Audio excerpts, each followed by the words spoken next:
मित्रांनो, आज आपण कासेगावच्या हिंद केसरी मैदानात आहोत आणि आपल्यासोबत एक प्रसिद्ध ड्रायव्हर आपले अच्युत ड्रायव्हर आणि समीर भैया नेर आहेत आपल्यासोबत. समीर भैया पाहिजे आपलं हार्दिक अभिनंदन, हार्दिक स्वागत आहे आपलं.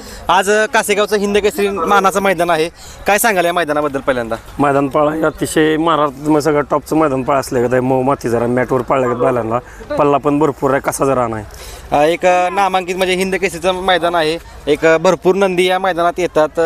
कसं काय वाटतं एकंदरीत आज आपला सर्वांचा लाडका बिंजोडचा बेताज बादशाह मथुर या मैदानात दाखल झालाय आणि सगळ्यांचं कुठेतरी फॅन बेस सगळ्यांचा वाटत होतं की कधी मथुर येतोय, तर आज तो क्षण आलाय. काय सांगाल त्या फॅन्सला सगळ्यांना? हिंद केसरी मैदान आहे, मोठं पळा चांगलं रान असते आणि नामांकित मैदान आहे. सगळे नंदी मोठे उतरणार आहेत म्हणून आपण पण बैल उतरवलं. आज मथुरचं कसं काय नियोजन असणार आहे? मथुरचं आहे, चांगलं नियोजन केलं आपण. बरं, आपल्यासोबत अच्युत ड्रायव्हर आहेत. अच्युत ड्रायव्हर, कालच आपला ठाकूर गुलाबात राहिला. काय सांगाल? वारंवार ठाकूर तुम्हाला एक गुलाल द्यायला लागलाय, काय सांगाल? ती गाडी माझी काही फिक्स असते का? बैल मऊ मातीला चांगला तिथं चांगला होता, मातीच रान होतं. तुम्ही ट्राय करताय काळ्या मातीत पळायचा ट्राय करता शक्यतो की ठाकूर त्यात आणि पळतो नंबर पण करतोय. आज कसं वाटतं एखाद्या कासेगावचं हिंद केसरी मैदान? मैदान काय चांगलंच आहे कासेगावचं. फाट्या बिट्या एक नंबर आहे, त्या रानपाळा चांगला आहे. आज ठाकूर आलाय का नाही? आज ठाकूर नाही. आज कोण आहे मग? गाडी आहे मला एक आणायला.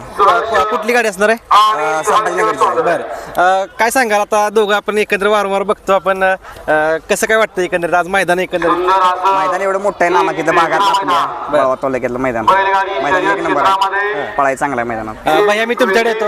आता मथुर आपल्याकडे आलाय, कधी आलाय मथुर इकडे? मथुर 20 तारखेला आला. 20 तारखेला आलाय. काल आपलं कॉन्टॅक्ट झालं, देवाला वगैरे घेऊन गेला होता. आता मथुरचं आता नियोजन तुम्ही झालं म्हणताय, पण आज भाई आपले येणार आहेत का? दादांचं कॉन्टॅक्ट तुमचं इकडे वारंवार होत असेल? हो, वारंवार सुद्धा वगैरे आलेत ना? हो, सगळे आले. बरं, नक्कीच जास्त काय वेळ घेत नाही. आज सगळ्यांची उत्सुकता कुठेतरी लागलेली की मथुर पळताना दिसणार आहे. 100% खूप साऱ्या दोघांना शुभेच्छा. धन्यवाद.